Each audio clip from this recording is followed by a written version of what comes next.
Good afternoon, ladies and gentlemen, and welcome to the October 23rd, 2025 meeting of the City Plan Commission. I'm Alfredo Borrego. I chair this commission, and I call this meeting to order at 1:30 p.m. Commissioner Reyes. Thank you, Chairman. Statement to the public. The City Plan Commission has sole and final approval authority over subdivision maps, which is statutorily limited to a ministerial examination of applications conforming to all application code provisions. The staff report for an agenda item may include conditions, exceptions, or modifications. The Commission may approve the item with all staff report conditions, exceptions, or modifications, including additional measures regarding the item as imposed by the Commission. Otherwise, the staff report with all modifications, exceptions, and conditions is approved, and the applicant shall comply with all provisions of the staff report. Commissioners will consider all agenda items other than subdivision items in the form of a public meeting. The normal process is as follows. First, the Commission will hear a staff report, followed by a statement from the applicant. Then members of the public may speak, followed by any final statement from the applicant. Finally, the matter will be closed for further discussion or a motion among the Commission. The Commission shall then make a recommendation and will be forwarded to City Council. Thank you, Commissioner Reyes. Mr. Saloom, do we have any changes to the agenda? Oh, well, I always ask the person at the very end of the table. Mr. Segovia. Chairman CPC, the changes we have is for the major preliminary under the consent agenda, item number 2. The applicant is requesting the item to be postponed for an additional 4 weeks. Other than that, there's no other changes. Thank you. I'll entertain a motion. Move to approve the changes to the agenda. Second. We have a motion and a second to approve the changes to the agenda. Any discussion? Hearing, seeing none. All in favor say aye. Aye. All opposed? Motion carries. All right, now we're going to move to the call to the public. If there's anybody in the public that would like to address the City Plan Commission on something that is not on the agenda, this is the time to do it. If you're on the phone, *6 to unmute. One more time, call to the public, *6 to unmute. Hearing and seeing none, call to the public is closed. And we move to the consent agenda. Motion to approve. We have a motion to approve the consent agenda. I don't see no discussion. All in favor, say aye. Aye. All opposed? Motion carries. Wow, that's the quickest we ever moved to other business. So now we're going to move to other business, and for that, we have Anna Zent.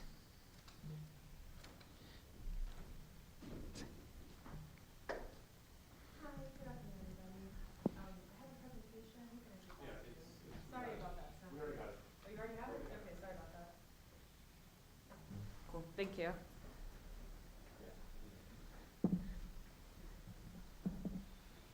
Awesome, okay. So good afternoon, everybody. My name is Anna Mesa Zent. I am the Transportation Planning Administrator in the Capital Improvement Department.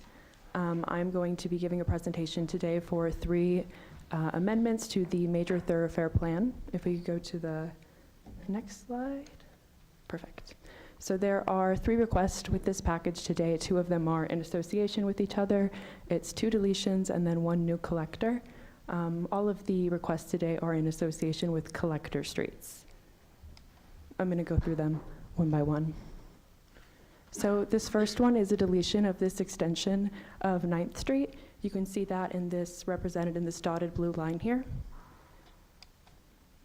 This is the existing MTP here that you're looking at. And when once deleted, it will look like this. The requested deletion is in association with commercial development to the west of the outlet shops in El Paso. Approval of this amendment will align with that master plan and that master plan will optimize connectivity for that proposed built environment. The second, which is a package of 2 amendments, it's a deletion of this dotted blue line right here. This is what it will look like. I know there's a little bit of a shift in perspective here, but this is what it will look like when that deletion is actualized. You'll notice that that proposed segment is already running through proposed development, so it doesn't quite make sense anymore. In general, probably an outdated street segment as well. And in addition to that, we're proposing that we extend that street Vin Morella down to I-10, which will maximize connectivity for this area.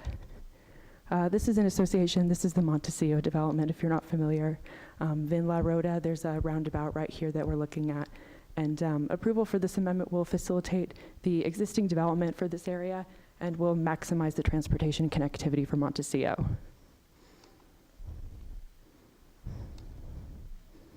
So capital improvement has worked with different internal departments as well as external stakeholders to make these recommendations. We've also evaluated the existing conditions, the built environment, as well as the impacts on traffic, and we are recommending approval for all 3 of these amendments. Does anybody have any questions? Questions, commissioners? Everything's hunky-dory? I have a few. On the one on Canutillo, In the outlet shops? yes, Yes. that is, you said west. So there's proposed building west of the outlet shops, commercial stuff, right? Yes, correct. Were the people below brought into this conversation? The residents that live further down? Because we've had them, when there's been some sites here that we've gone through, and some of them, not all, Yeah. but some have opposed that. So they were brought into this discussion. Yes, I believe so. This is actually a second amendment in association with this development. So the first one was for one of these streets to the left. I believe it was maybe Emilio and La Mesa. So this is a part of a longer process, a longer planning process, and I do believe that the community has been engaged with that master plan as well as staff already. Okay. And on the Montecillo one, Yes. that's going to connect to that exit entrance to the freeway? Yes. Yes, sir. Okay. Because right now it doesn't connect to anything. Yes. Right. In Correct. other words, another bridge to nowhere. Yeah, but, okay. All right. Any other questions, commissioners? Thank you for your presentation. Thank you. I'll entertain a motion. Mr. Smith, were you going to say something? No. I'll entertain a motion. Motion to approve? We have a motion and a second to approve item number 4 as discussed. Any discussion? Seeing none, all in favor say aye. Aye. All opposed? Motion carries. Thank you. Thank you, everyone. Thank you. We have number 5, and we have Ms. Casey. Last time I said it was Ms. Cassie, but she said it's Casey.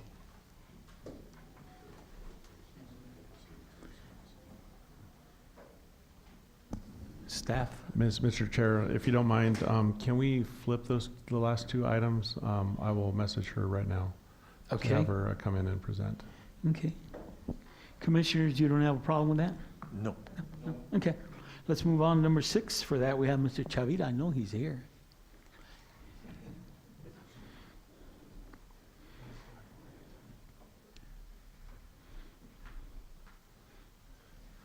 Okay, Kevin Smith with Planning Inspections. I'll cover the first few slides, but the majority of the presentation will be by our own Mr. Chavira. So what comes before you many times is request and reduction of setbacks with a number of items. I'll go over some of the history of why we have setbacks, but then what Danny will be covering is from the building code perspective and some of the safeguards that are in place to protect abutting developments if they're reduced setbacks. So going back a while, this is roughly 100 years ago. It was much different times, obviously. The living conditions were very much different. There was problems with with health, with sanitation, and there was generally a lot of development was just right on top of each other, especially the large major cities.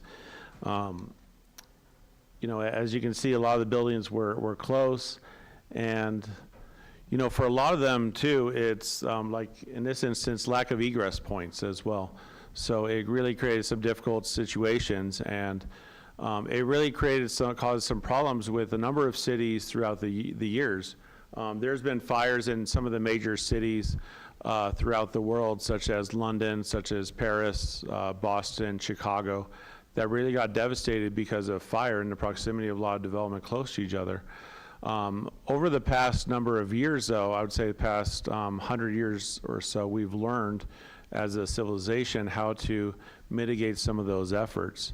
So I'm going to pass it over to Danny to talk about what is there on the building code side, what is done so that at the end of the day we have a safe environment, safe community, because at the end of the day that's what we need to have is a safe community. So with that, I'll turn it over to Danny.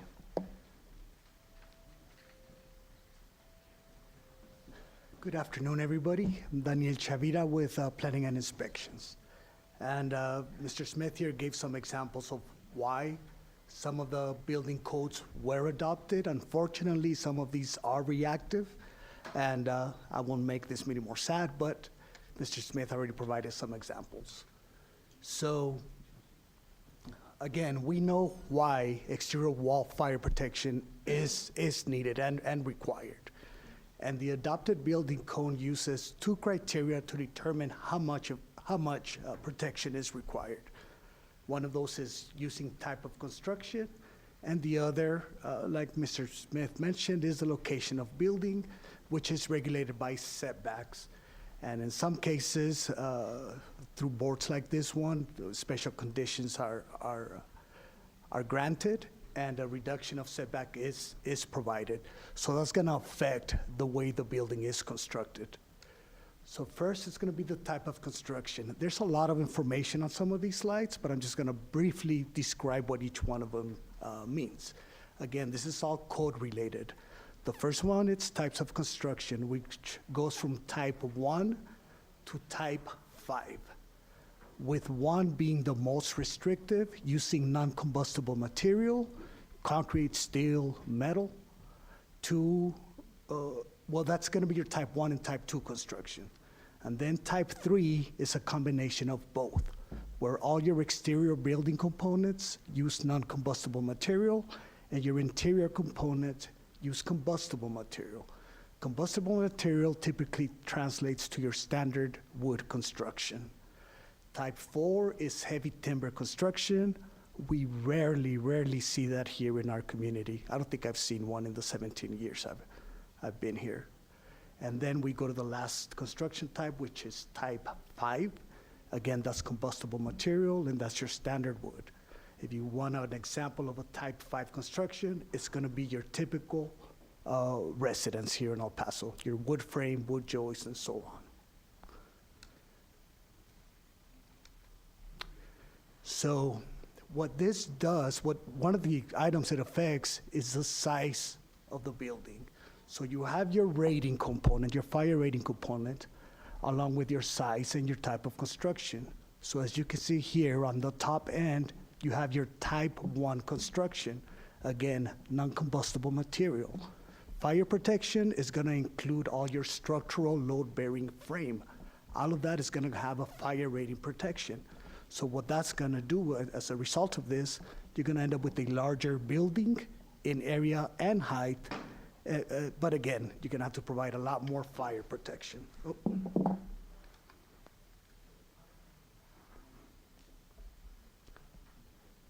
There we go. Let me go back one. I'll go forward one, okay.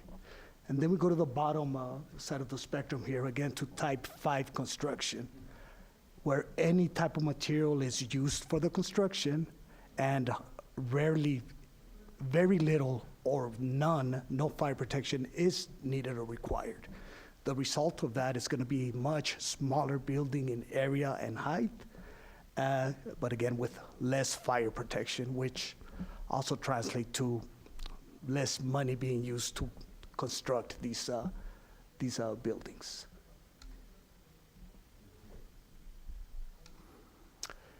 So this table being shown here is from the International Building Code, Chapter 6. This one regulates your rating required for your construction elements. Here, we're just gonna highlight the exterior wall requirements on your bearing and non-bearing walls. So again, I'm gonna go back to the same item I covered before, which is related to your type of construction.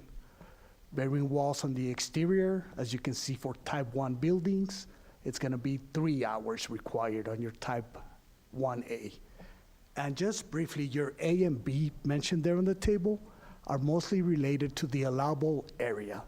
So type A with the most protection provided is gonna allow you, again, a larger, much larger building than a type 1B, and so on the other types of constructions. Now, when you go to the non-load-bearing walls, or partitions, it's gonna send you to a separate table in Chapter 7. And that table is gonna cover the distance limitations for the fire rating required. So separation distance, that's gonna be measured either to the property line, or if you're next to the right-of-way, you can take that distance from the building to the middle of the street or alley, or the right-of-way, and also to another building that could be in the same, that's gonna be in the same property. Another item that's gonna guide what's required is gonna be your type of occupancy. So we already kind of covered the type of construction. Now we go into the type of occupancy, with the top one being the most hazardous or most dangerous, and the bottom one being the least dangerous. Top one includes your hazardous use types of buildings, followed by moderate hazard factory, your retail buildings, and your moderate hazard warehouses types of use. Then we move on to your assembly uses, which is your bars, restaurants, and so on, your business offices, your schools, your institutional buildings, and your residential buildings, including hotels, apartments, and single-family dwellings. And in the least hazardous category, we have the low hazard factory use, low hazard warehouse use, and your utility buildings. That table on the bottom is from the existing building code, and it's kind of related to the next table I'm gonna show. So here, we're gonna cover the distance requirements. So even in the previous table I showed in Chapter 6, where the type of construction would not require fire rating, let's say it's a type 5 building that's not closer than 5 feet to the property line, that table says 0 fire protection is required. But then we go on to Table 7, which again is gonna rule the distance requirements. So now if that same building is closer than 5 feet to the property line, then you're gonna require a 1-hour fire rating. So there's 2 factors that are gonna come in play here to determine how much rating is required. And that's when a board like yours approves a setback reduction, is gonna affect the construction of the building. And not only does the code regulate the fire rating required for the walls, it also regulates the openings allowed or provided. And again, it's gonna follow the same rules. The closer you are to the property line or the right-of-way or another building in the same property, and also, in this case, the sprinkler system is gonna apply. So if you have an unsprinkled building closer than 3 feet, or in some cases 5 feet to the property line or another building, you're not gonna be allowed any openings on that wall at all. And that's to protect the buildings adjacent to the one you are constructing. And the farther away you get, or the more fire protection you provide, then the more openings you're allowed. So as you can see, the decisions that are made here or by the designer is also gonna impact how much fire rating is required on those exterior walls and how many openings can be provided, or the percentage of openings that can be provided. So with that, if you have any questions? Commissioners, questions? Commissioner Uribe, turn your mic on, please. Speak to the mic. Good afternoon. So my question is, now that Senate Bill, what is the number, 15, I believe, passed, and we have these smaller lots, what kind of construction is going to be allowed on those properties, since there's barely space for setbacks, right? Yeah, so what we expect there, typically it's gonna be the type 5 construction on these smaller lots with the smaller homes. And I don't believe the setback reduction is gonna apply here, and Mr. Smith can speak about that a little bit more. But as long as you're at least 5 feet away from the property line, or we can also place a restriction of being 10 feet away from the adjacent residence, then no additional fire rating would be required on these structures.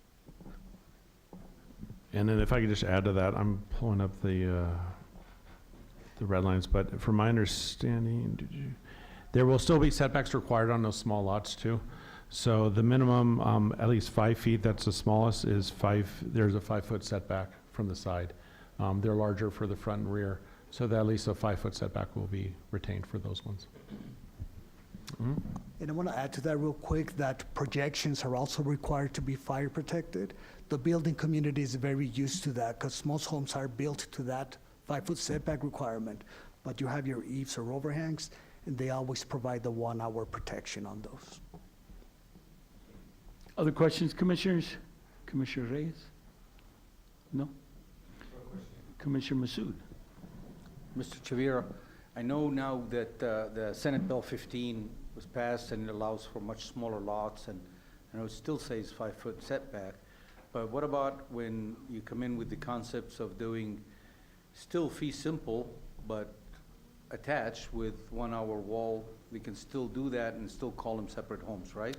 You can, so there is a provision in the code, it's separate from this. You guys like, I can come back again and give you a 5-hour presentation on that. But there's what's it's what's called a party wall, and that's going to be, in the example you're asking about, it's going to be either a firewall or a fire barrier. Firewall technically divides these buildings, so they can be considered 2 separate buildings. It's not going to be considered one. But as you can imagine, that wall is going to be very restricted. And It's still gonna be considered single-family homes, Yep. separated by Uh-huh. that fire. By that firewall or fire barrier. And in some instances, that firewall needs to go 30 inches past the top of the roof and 18 inches past the exterior wall of the structure. That's one of the options. There's other options. Like I say, this could be a very, very long presentation, but Indeed. there are options to have joined single-family dwellings separated by a party wall, firewall, or fire barrier. Thank you. Thank you very much. Any other questions, Commissioners? Mr. Chavira, the setbacks on the newer part of the city, I'm going to say 30 years, maybe even 40 years, are already set. But in the central part where I live, where I move around, the setbacks are 0. So let's say, for instance, my house, I want to add to my house, I only have 2 feet between my property line and my house, and I want to build to the end. What happens there? Okay, so in most cases in the older neighborhoods of the city, it's not that the setbacks are currently 0 or 3, they're typically still 5 feet. But what happened in your example is that this home was constructed before those setbacks were implemented. So what we do in those cases is we register the structure as legal non-conforming, so it can remain as is, and we won't intervene. The building code doesn't allow us to take action unless there's construction being done. So the only portion of the building that's gonna have to comply with the building code and the fire rating requirements is the new portion that's gonna be added to the building or modified. If the existing wall is gonna be modified, moved closer, removed, then you have to comply with the existing building code and the setbacks. And the Otherwise- reason I'm asking is because some of these older places, the width of the property is not that wide. Right. And to comply and to have actual room to build something well, you're going to have to maintain what's there in the existing structure. Yeah. The reason I ask is because it happened to me Yes. years before. Also, in certain areas of the city, we have buildings that touch themselves. And that's what you were referring to right now. Right, right. So if it's a residential area, most of those are gonna have to be registered if they're not already registered legal non-conforming, so they can remain as is. On your commercial properties, yes, especially your higher density commercial, like where we're at right now, yes, 0 setbacks are a reality and very common, but that's when the fire protection kicks in. Okay, good. Any other questions, commissioners? No? Thank you, Mr. Chavita. All Thank right, you, Mr. Smith. Thank you all. All right, we now move to number 5. For that, I saw Ms. Casey come in. Thank you. Sorry about that. Oh, whoa. What? Excuse me. Yep. We have a speaker for item number 6, the one before. For Oh. that, we have Mr. Dayu. Oh, sorry. I thought you were going backwards already. No, sorry about that. I'm sorry about that, sir. Okay. Good afternoon, Mr. Chairman, Commissioners, City staff. I'll be very brief. So for the record, Richard Dayu, Thunderbird Management Consulting. And we don't have a single problem with anything that's been presented by city staff at all. But I'm here representing at least a few clients, and one of whom is Texas Gas. And their only concern is that as we go forward and these developments begin to occur, is that we pay very special attention to the underground easements. Many of these older homes you mentioned, for example, in Current Place and Rim Road and other areas, they've been there for so very long, many people don't know what is underground. As I'm speaking of gas in particular, since it can, if you happen to break a gas line, it can cause a lot of problems.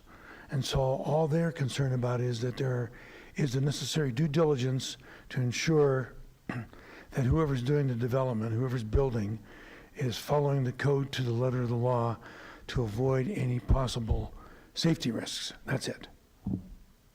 Thank you for your consideration.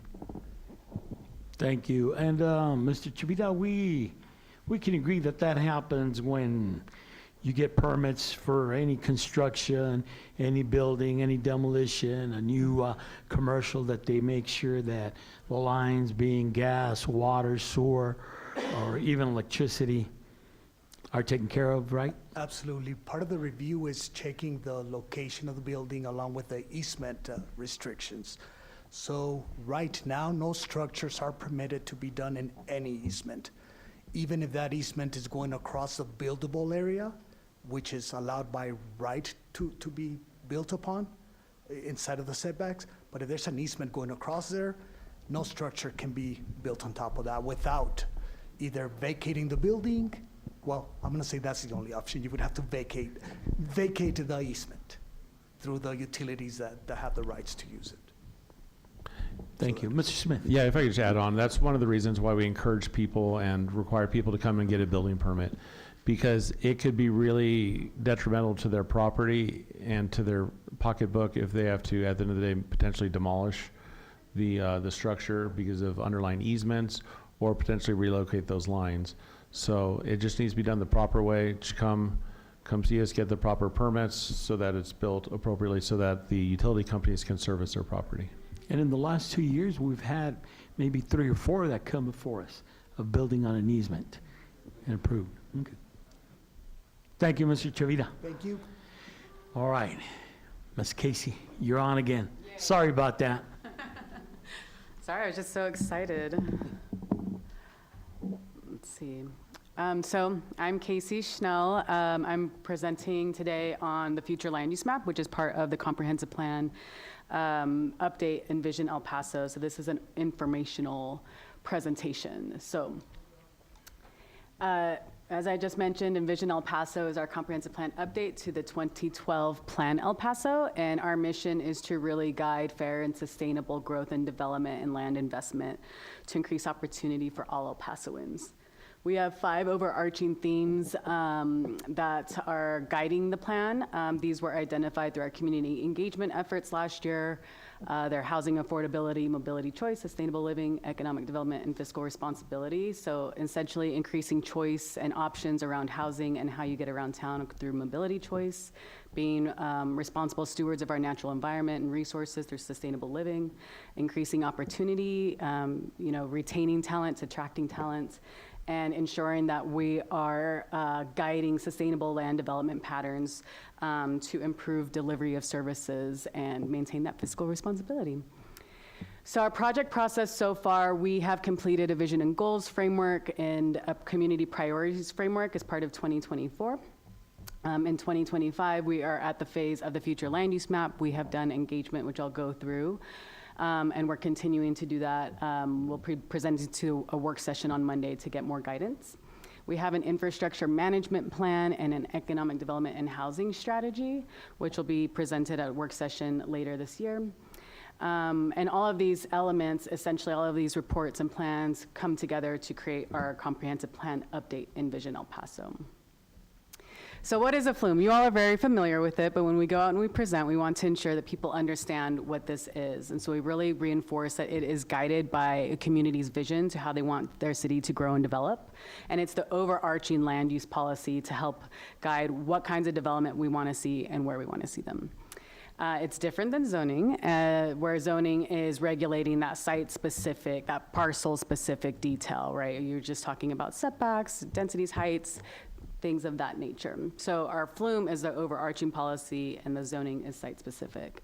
Our flume helps us to guide decision-making and land use updates and policies. It helps us to be consistent in that decision-making process.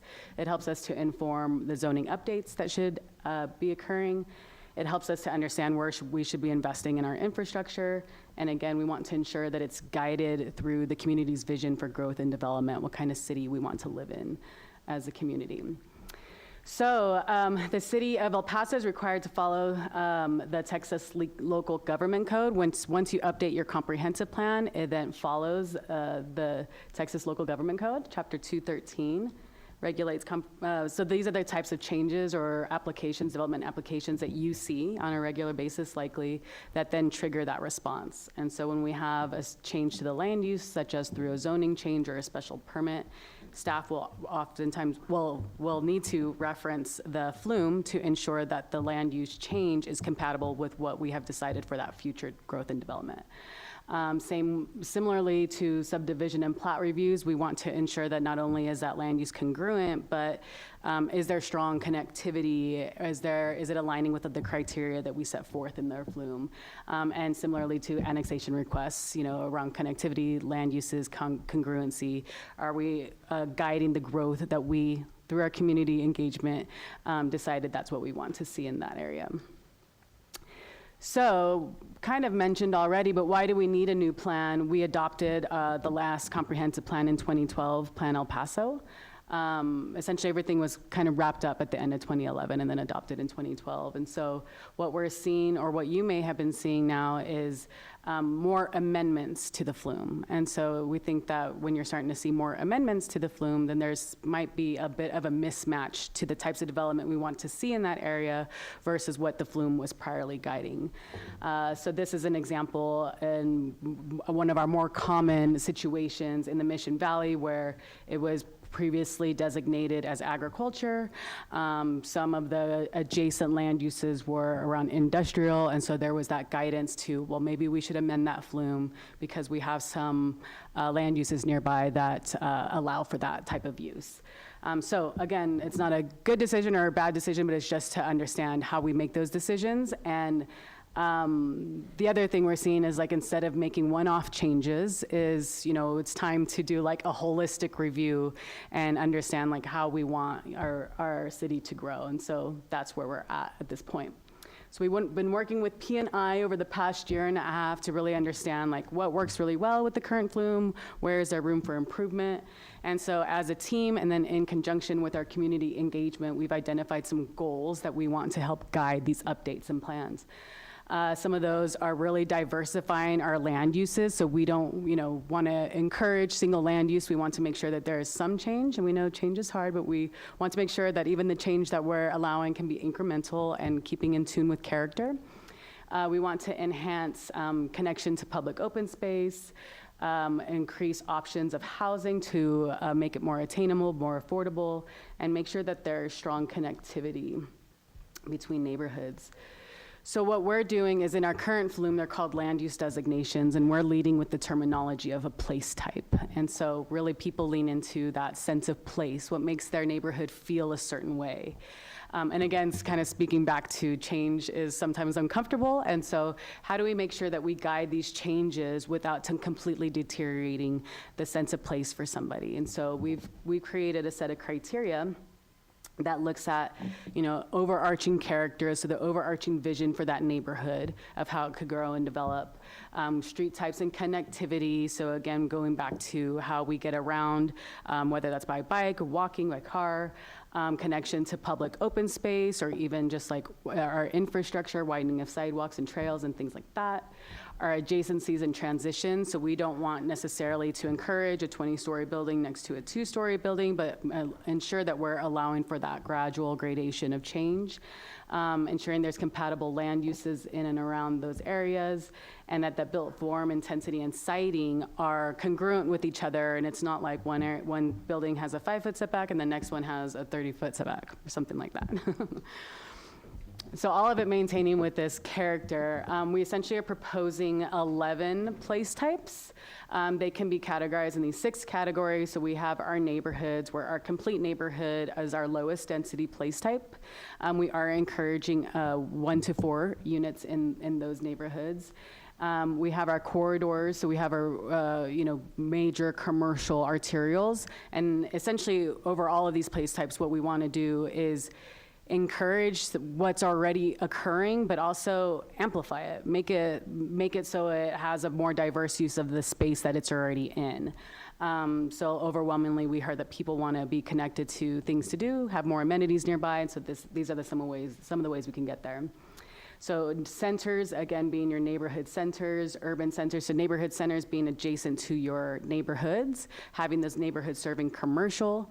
Urban centers being a little bit more dense, not as dense as downtown, but you have a little bit more activity, a little bit higher taller buildings, higher density. Then we have our downtown, we have our employment areas, so our innovation, light manufacturing, logistics, your maker spaces. You can incorporate, where can we incorporate those types of uses, but also incorporate maybe like workforce housing. And then we have heavy industry, which we always want to ensure that that's, safely aligned or located in the city. We have civic campuses, so to say, so civic and institutional activity centers, so our medical campuses, our educational institutional campuses. So what we've heard overwhelmingly too is what kinds of different land uses can we have there, so people can, when they get there, they can access different amenities and uses within walking distance. And then open space, or our natural and open spaces environments, our natural environments. So this is an example of a packet that we have created right now for our place types. And the intention behind it is that we have, a projected imagery, sort of a future imagery of what that place type could look like. This is an example for a regional corridor. And then we have some photos of maybe like potential areas in and around the city. And then we have the criteria, all the criteria that I just listed a couple slides past, and what it means. So it talks about what is the character, what is that vision for that area? What are the heights that we're allowing in that area? What are the kind of land uses that we're allowing in that area? And the intention is that we want to make sure that it's digestible for someone who may not have a developer background, a planning background, an engineering background, may not be as familiar with this. So how do we get here? We've been doing a lot of engagement. We had our workshops last year, a workshop per district, and the idea was that we wanted to, educate people on what this was, start to identify what kinds of development they wanted to see in and around the places that they live, work, and play, and gather that input, which helped us to inform those place types and the criteria within those place types. So we had a mapping activity, we had some sort of like scenario activities and drawing activities, and really just leading with, what do you want to see? What kind of growth and development are you excited about or would like to encourage where you live? We have mapped all of those, so that helped us to understand where there's support for things and where there's not. Overwhelmingly, again, people just want to have cool things to do nearby. Like, what a concept. They want to be near, physical activity like rec centers, go out to eat with a friend, have some entertainment, gathering spaces, markets, things like that. They want to have improved walkability, so not just in like connectivity, but also in the, I wanted to say health, but in the, quality of the infrastructure, or the maintenance of the infrastructure. And they definitely wanted to encourage mixed-use developments. And so this helped us to start to identify what these place types look like and what the criteria within them is. So recently we had additional workshops, 8, 1 per district, and then 3 additional that were open to the public, 1 with a developer focus group, and really understanding, where do you imagine these changes taking place? And so when we asked that, we got their comments. They had a mapping activity, literally plopping on a map where they thought an urban center would be, a neighborhood center would be. And sorry, I do have a legend, but I didn't get it on this one before I sent it, where all these different place types would take place. So the idea is, before we go to the community with an actual map, is we want to ensure that we're exhausting our community engagement efforts, and that we are transposing those comments onto the areas where they can imagine seeing that change, so that we can show where their input was incorporated, and if their input was not incorporated, why. We will have a response to that. So overarchingly this year, we've had 11 workshops, 175 participants, we have 700,000 people so in our city, so there's room for improvement there. And then we've had some additional discussions across our departments, across with the developers that you see on the page here.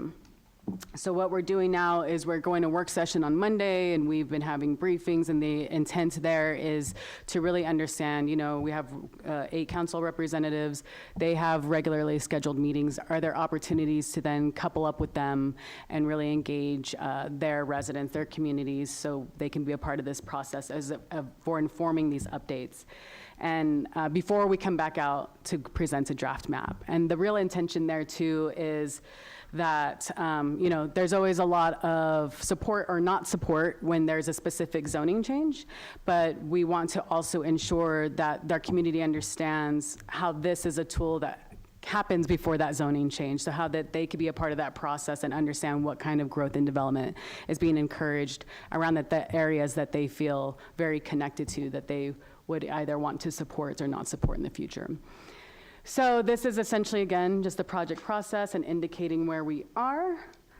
And then coming up, so we have our work session on Monday. Coming up, we have a District 3 community meeting. So we're already starting to schedule these community meetings with our district reps. And then we'll actually have a housing needs assessment, not yet the strategy, but a needs assessment that'll come to work session in November, on November 17th. Woo.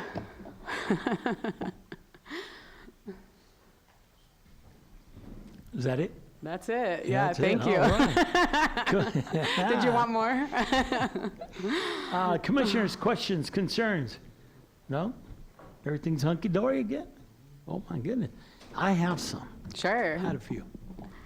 And I'm going to speak specifically about South Central El Paso, Okay. along the Alameda corridor and the Paisano corridor going up towards I-10. Okay. Obviously, you haven't looked at that area because there are a lot of car lots, and more are coming, and every commercial lot available becomes a car lot. Okay, now, most of the car lots are great. Some aren't. They say they're car lots, but in reality, they're just junkyards where no cars, and we need help there. We've been trying to get some help in that area for the last 25 years, before the 2012 Plan El Paso. And we try to address that, but we've never been able to address that. So is that something that could be addressed? Yeah, I mean, I think in the flume, not only around the designation, but a lot of the things and discussions that I hear is like, it seems a lot easier to build a car lot or a car wash, because that's a comment that we hear often, versus how do we enable those sort of development processes for other things?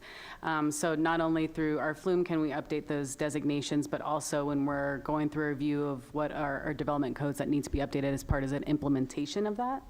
That could be a way to help alleviate and/or encourage the other uses that could be Well, there. car washes are not a problem, car lots are not a problem if they operate Yeah. as a car lot. Yeah. And I'll give you some examples. They buy land, they put cars in front for sale. In the middle of their business, it's a junkyard, they're selling parts, which Yeah. are not supposed to. And they're taking the residents' parking with unregistered cars. Now, I've talked to code enforcement, and for some reason or the other, the owners give them some type of answer, and they're fine with it. And it's not. I mean, we have a lot, especially in that area, South Central El Paso, where they just bring in cars and just park them on residential streets, not registered, and it's a problem. The car haulers are parked on the residential streets, and it's been like that for the last 20, 25 years. We've complained, we've helped, and maybe now through this endeavor that you're doing, we can maybe help out. Yeah, I don't know specifically how to answer that. I don't know if you have any thoughts, but my initial answer would be I mean, because some parts of the city are Yeah. great, and I see them, they're Yeah. great. But this has been a forever a issue. thorn Yeah. for a long time that has Yeah. not been addressed. Yeah, I mean, some things that I tend to think about are the neighborhood-specific plans that start to identify site-specific policy. But that goes into a whole other endeavor and plan. But again, if the future land use map that we bring forward starts to support, the character, the development that you want to see in that neighborhood, that could be a next step to then get there for implementation. But I don't know if you have anything else to add. Yeah, I'll say a couple of things real quick. So for me, the future land use map, the comprehensive plan is the vision. The development codes are the vehicle to get to that vision.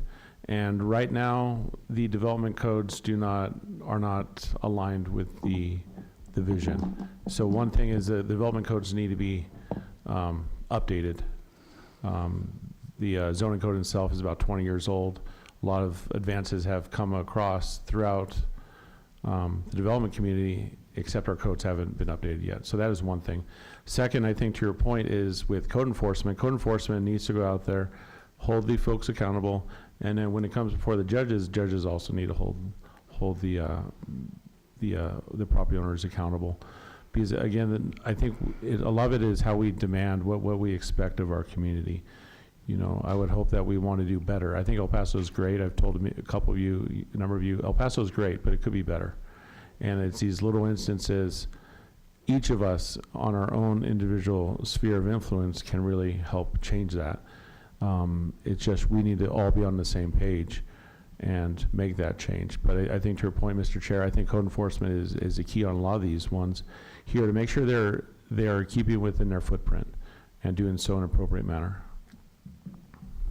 Thank you, Mr. Smith. Any other questions, concerns? No? Thank you, No, Casey. thank you. I'll entertain one more motion. Whoa, that was quick. Second. We have a motion and a second to adjourn. I don't think there should be any discussion there. All in favor, say aye. Aye. All opposed? Motion